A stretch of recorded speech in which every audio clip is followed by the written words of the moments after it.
I never told my ex-husband or his wealthy family that I secretly owned the multi-billion-dollar company where they all worked. To them, I was just the poor pregnant burden they had to tolerate. The ice hit my stomach first. That's the detail nobody talks about when they describe shock. It's not the cold, it's the impact. The weight of the water landing on 7 months of pregnancy, on a body that is already doing the most extraordinary and exhausting thing it has ever done, on a baby who had been quiet all evening and was suddenly, violently, not quiet anymore. She kicked, hard, the way she kicked when she was startled.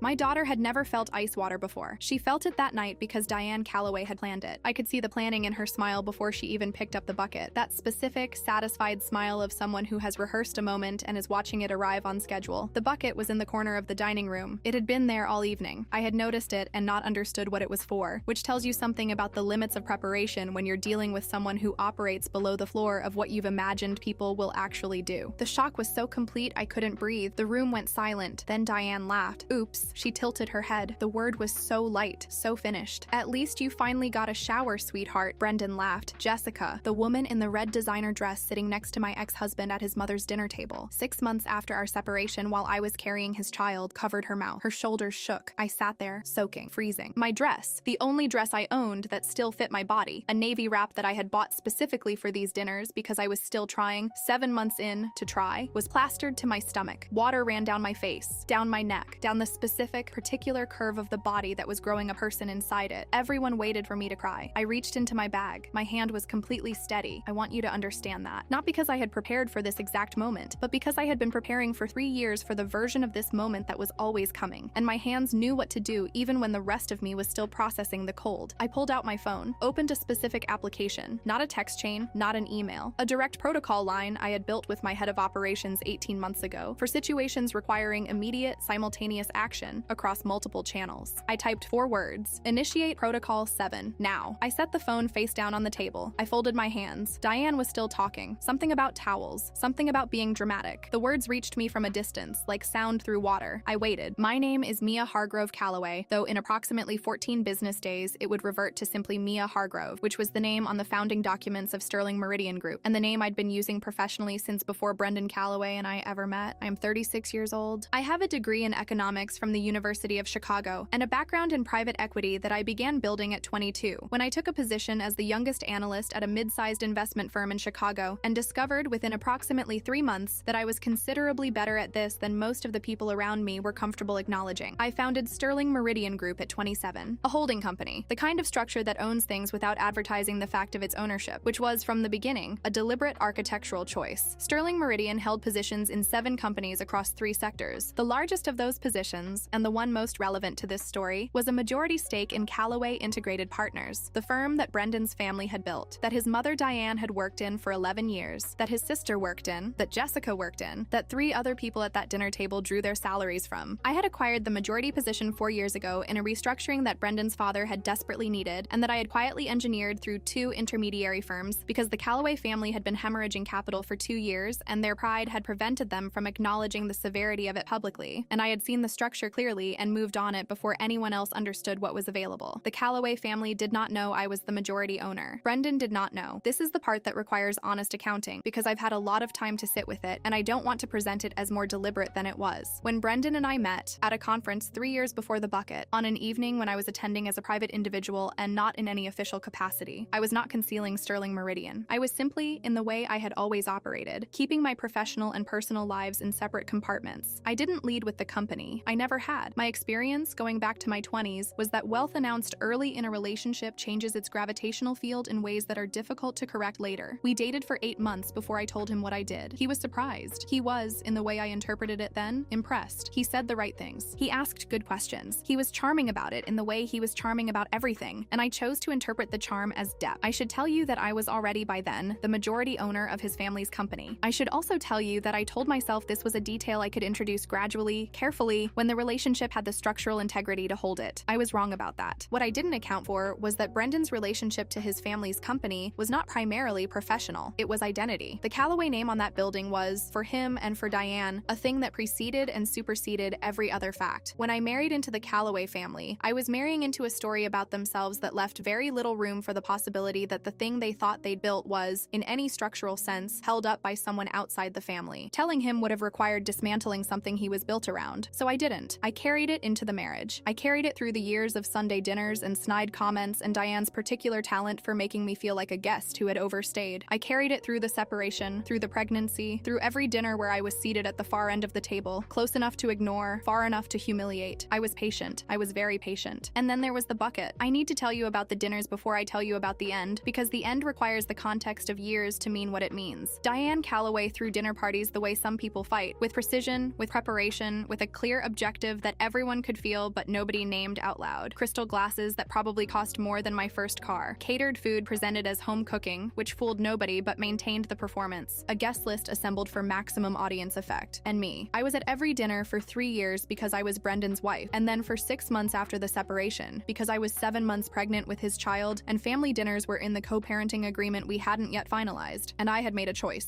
I stand behind even now, to be present, to not disappear, to not hand Diane the narrative victory of my absence. It cost me. Every dinner had its specific humiliation. Some were small. Diane commenting on my appearance with the particular timing of someone who knows that comments land differently in public, in front of people who are all watching to see how you'll absorb them. Some were structural, being seated next to Brendan's aunt who had mild hearing difficulties and reliably didn't engage me in conversation, which gave everyone else permission to do the same. The first dinner after Jessica appeared was its own category. I walked in at 7 p.m. to find her already seated next to Brendan in a way that communicated permanence. Not the tentative positioning of a new person navigating a complicated table, but the comfortable, familiar claim of someone who had been told where she belonged and believed it. Red dress, appropriate jewelry, Diane's hand on her arm every few minutes in the particular way Diane touched people she was claiming. I was 7 months pregnant. I was wearing a navy wrap dress. My feet were swollen enough that I'd had to switch to wider shoes that morning, which I had hoped weren't visible under the table. Nobody spoke to me directly for 4 hours. I say this not for sympathy. I am past the stage where I need sympathy for those evenings, but because it's the context for what happened with the bucket, which is to say, it wasn't an impulse. It was a conclusion. The bucket was Diane deciding, consciously, that the management of my presence at her table had moved into a new phase, and that the new phase required something more direct than strategic ignoring. She had prepared it in advance. She had put it in the corner of her dining room before her guests arrived. She had waited specifically until the table was full and the evening was established and I was at maximum vulnerability, soaking wet, my body completely exposed in a room full of people who were looking at me, my daughter startled inside me, to make the particular statement she'd wanted to make for years. You are nothing. You are mine to humiliate, and everyone in this room will let me. I sat there in the ice water. I reached for my phone. The phone started buzzing 68 seconds after I sent the message. I know the exact timing because I had looked at the clock when I sent it, 8:34 p.m., and the first buzz was at 8:35:08, which I noticed because my daughter had calmed down from the kick and was moving gently now, in the slow rolling way she moved when she was settling, and I was focused on that and paying attention to time. Brendan's phone first, then Jessica's, then Diane's, though she didn't reach for it immediately because she was still doing the towels performance. A folded linen napkin extended in my direction with the theatrical grace of someone who has mistaken cruelty for wit. I watched Brendan's face. He picked up the phone with the automatic gesture of someone who expects work notifications at dinner and has normalized the interruption. He read the screen. His expression moved through confusion towards something harder to categorize, the specific look of a brain encountering a fact that doesn't fit any of its existing structures. He read it again. He looked at me, not with the contempt I was used to, not with the managed patience he used when he was performing reasonableness for an audience, with something I had never, in 4 years, seen on his face. Fear. What did you do? He said, very quietly. I didn't answer. The dining room door opened. I want to describe David Park precisely because he deserves the precision. David is my general counsel. He has been at Sterling Meridian for 6 years and in corporate law for 21, and he has the particular quality of someone who does his job completely and without unnecessary ornamentation. He is not a large man. He doesn't need to be. He communicates authority through a quality of absolute certainty that fills whatever space he enters. He came in first with 3 colleagues behind him. Nathan Reyes, my head of HR, who had been with me for 9 years and had the institutional knowledge of someone who could reconstruct the entire Calloway acquisition from memory. A woman named Carol Kim, senior HR operations, 14 years in employment law, and a 4th person whose name I will not use because they are still active in a professional context that confidentiality protects. They were all dressed correctly for an evening business call. Suits, leather folders. They didn't look at me. They already knew where I was sitting. They knew because I had sent them the table diagram 3 days earlier, when I had confirmed I was attending the dinner. I had known by that point that something was likely to happen. I had not known what, specifically. I had prepared for a range. David walked to Diane first. He placed a formal document in front of her. A cream-colored folder, the kind we used for official HR communications. A detail I had specified years ago because the weight of the paper communicated something that thinner stock didn't. Then one to Brendan, then one to Jessica. Diane picked hers up with the expression of someone who has not yet recalibrated and is still operating from the assumption that whatever this is, it is happening to her rather than because of her. She read the first line. The red wine in her hand began to shake. "This is termination," she said. The word came out uncertain in a way I'd never heard from her before. "Effective immediately, with cause." She looked up at David. "I've worked there for 11 years. Who authorized this? I want to speak to ownership right now." David turned. Everyone at the table turned. They looked at me. I was still wet. My hair was still dripping slightly onto my collar. My dress was clinging to every curve of my 7-month stomach. Water had pooled in the cushion of the chair beneath me. I reached into my bag. I pulled out a single business card. I set it on the table and pushed it. Let it travel the full length of that long, beautifully set, catered food table, past the crystal glasses and the linen napkins and the centerpiece Diane had ordered from a florist she'd mentioned 3 times that evening, until it stopped against her wine glass. She picked it up. She read it. Her face went completely still. Not pale, still. The specific stillness of a system that has received information so contradictory to its operating assumptions that it has temporarily suspended function. Maya Hargrove Calloway, majority owner and founder, Sterling Meridian Group. I watched the information travel. I watched Diane read the card and then look at me, and then look back at the card in the way you look at something you need to read a second time, because the first reading produced an impossible result. I watched Brendan put his folder down and push back from the table and open his mouth and close it. I watched Jessica, whom I had met exactly 4 times and who had been laughing 6 minutes ago, go very still in her red designer dress. I watched the people at the end of the table. Brendan's aunt with the hearing difficulties, 2 family friends I'd never fully been introduced to, a colleague of Diane's from the company, put together what they were witnessing and collectively decide that the conversation they were having before 8:34 p.m. was no longer the relevant one. "The company paying for this dinner," I said, "and that house, and the car Brendan drove here in, and the salary that bought that dress." I looked at Jessica for the first time, specifically and directly, "has been mine since 4 years before tonight." The room was a vacuum. Diane's mouth opened. Nothing came out. I stood up slowly. It took a moment, 7 months pregnant, chair pushed back, legs that had been cold for 20 minutes, but I stood and I smoothed the wet fabric of my dress over my stomach with both hands in a gesture that I had not consciously planned, but that I think, in retrospect, communicated everything I needed it to communicate. I was still here. My daughter was still here. We were still here, and we were not what they had decided we were. "I should explain something," I said, "because I want to be clear about the sequence. I had prepared for this, not the ice water specifically, but the conversation. I had known for approximately 3 months that I was approaching the end of my patience with the arrangement I had made for myself. My therapist, Dr. Celine Oduya, she has been practicing for 18 years and specializes in what she calls high-stakes identity concealment, which is a category of experience with more clients than you'd expect, had been telling me for a year that I was using the concealment as a wall and that walls require maintenance that eventually exceeds their utility. She was right. She usually was. I had been for 3 months quietly preparing. The Protocol 7 message had gone to David Park and Nathan Reyes. It had also gone to my CFO, Patricia Huang, who had been at Sterling Meridian for 11 years and had managed the Calloway acquisition from the financial side and knew the family's employment arrangements better than anyone. Patricia had, upon receiving the message, initiated the document preparation that David was now distributing. She had prepared for this contingency. I had asked her to 3 weeks earlier. I had not told any of them about the bucket. I hadn't known about the bucket, but I had known something was coming. Diane had been escalating for months in the specific way that people escalate when they feel they are not receiving the response they're designed to provoke. My silence, which she had always read as weakness, had been making her larger and louder in direct proportion to my stillness, and I had understood, distantly, that it was going to arrive at something. I had just been waiting to see what. Calloway Integrated Partners, I said, looking at Diane, was acquired by Sterling Meridian Group 4 years ago through a restructuring that your late husband requested and that I authorized through 2 intermediary holding companies because he asked me not to make the distress of the acquisition public. I paused. I respected that request. I have respected it for 4 years. I have been a silent majority shareholder while you treated me, at your dinner table, in front of your guests, while I was carrying a child, as someone without value, without dignity, without the basic consideration you'd extend to a stranger. Diane's hand was flat on the table. The card was in the other hand. She hadn't put it down. Your employment at Calloway Integrated Partners is terminated, effective immediately, for cause. I looked at David, who nodded once. The cause will be documented. I would recommend retaining an attorney. I looked at Brendan. Yours also, for a separate set of reasons that Nathan will explain. Brendan's chair scraped back. Mia, wait, just listen to me for a second. I'm going to stop you, I said. Not harshly. I want to be precise about the register. I said it the way you say something when you've made a decision and the decision is done, and the conversation around the edges of it is no longer relevant. I've listened to you for 4 years, I said. I've sat at this table and been managed and minimized and talked about in the third person by your family while you watched, and the explanation you always had was that it was complicated or temporary, or that I was being too sensitive about something that was just the way they were. I looked at him. Tonight your mother poured ice water on your pregnant child, and you laughed. He opened his mouth. I need you to hear that sentence clearly, I said. Not as a complaint, as a fact. You laughed. His mouth closed. Jessica had not moved in several minutes. She was sitting very straight in her red dress, with her hands in her lap, and the cream folder open in front of her, and the expression of someone who arrived at a dinner party and ended up in a completely different story. "Jessica," I said. She looked at me. "I don't have a personal grievance with you," I said. "You were brought into a situation without full information. Your position at Qley is terminated because you were present this evening and participated, but if you want to contest that on the grounds of context, I'd recommend speaking to Nathan Reyes directly." I paused. "That's a genuine offer. I mean it." She nodded once. She didn't speak. "I've had a lot of time to think about what I should have done differently, and I want to tell you honestly what I've concluded. Not the acquisition, not the concealment of my ownership. That was a professional decision made for legitimate reasons and maintained for reasons that were complicated but not dishonest. Not even the waiting necessarily. I am a patient person by nature and by training, and I believe patience is usually better than urgency. What I should have done differently was tell Brendan earlier, not because he deserved the information as a husband, though he did, and I've made peace with that failure, but because keeping it created a dependency that I couldn't fully understand from inside it. He spent 4 years in a marriage to a woman he thought needed him in ways that he found, I believe, genuinely reassuring. He made decisions, including the decision to let his mother manage me the way she managed everything in her orbit, from a position of assumed authority that had no real structural basis. If he had known the truth, he might have been different. He might have been worse. I'll never know. What I know is that my daughter will know from the beginning. I've already decided that. She will know exactly who her mother is, and she will never be in a room with someone managing her silence because they've calculated that her dependence makes her manageable. I stood in Diane's dining room in my wet dress and I looked at the people I had spent 4 years accommodating, and I felt, clearly and without drama, the specific sensation of being done. Not angry. Done. There's a difference. Anger still wants something from the other person. Done just walks out. I picked up my bag. "You have until Friday to clear your desks," I said. "All 3 of you." I looked at Diane one last time. She had the card in her hand. She was still looking at it. The crystal glass beside her had a half-inch of red wine in it. The centerpiece was still beautiful. The catered food was on the sideboard exactly as it had been at the beginning of the evening. She looked so small. Not triumphant small. Just small. The way people look when the architecture they've built their size around turns out to have been someone else's building. I walked to the door. Here is what happened in the 60 days that followed, because clean endings deserve clean accountings. The terminations were processed through Nathan Reyes and Carol Kim, in compliance with all applicable employment law, with documentation prepared by David Park's team that was, as he told me afterward, among the most thoroughly supported termination packages he'd seen in 21 years. The conduct at the dinner was documented through witness statements from 3 guests who, once the circumstances became clear, were willing to provide them. Carol Kim, who had handled several hundred HR actions in her career and described this particular one in her notes as unambiguous, confirmed that the documentation would withstand any legal challenge. Diane did retain an attorney. The attorney reviewed the materials and advised her not to challenge. She did not challenge. Brendan and I completed the separation agreement through our respective attorneys. Mine was Yolanda Ferris, 19 years in family law, the same woman who would later become something of a recurring character in complicated financial divorces. The agreement was finalized in 31 days. It was fair. I made sure it was fair for the reasons that matter, because my daughter will grow up knowing both parents, and the terms of their relationship with each other shape the terms of their relationship with her. He apologized in one of the 3 substantive conversations we had before the finalization, not for the dinner specifically. He tried to apologize for the dinner, and I told him that particular apology needed to be longer and less convenient than anything he could offer that week. He apologized for what he called the overall situation, which I accepted in the limited sense that it was honest. He is trying to be a good father. I'll give him that. He arrives on time and he asks good questions, and he looks at our daughter, who was born healthy, on a Tuesday morning in October, 7 pounds 4 ounces, with my nose and her own very specific opinion about sleeping schedules, with an expression that I recognize as genuine. She looks at him the same way. I've decided that's enough to work with. Dr. Oduya asked me at our session 2 weeks after the dinner whether I felt vindicated. I thought about that word. I turned it over. "I feel accurate," I said. "Like something that was described wrong for a long time has been described correctly." She wrote something. She does that when I say things she considers worth noting. The vindication framing puts them at the center, I said. It makes the whole thing about what they thought of me. I'd rather it be about what was true. "What was true?" she asked. "I thought about my daughter, about the Tuesday morning, about the specific, extraordinary sound she made when they handed her to me, that I was never what they said I was," I said, "and that it didn't matter for most of the story whether they knew it or not, and then one night it did." Diane had stood in her dining room and planned a humiliation. She had put a bucket in the corner and waited. She had built her performance on a foundation of what she believed about me, on the assumption that I was peripheral, temporary, dependent. She had been wrong about me from the beginning. She just didn't know it until I let her see. I reached for my daughter, who was in the carrier on my chest, and I felt her heartbeat against my sternum, that small, specific, relentless rhythm, and I thought, she will never sit at the far end of a table and say nothing. I made sure of that, by being for long enough exactly what they underestimated.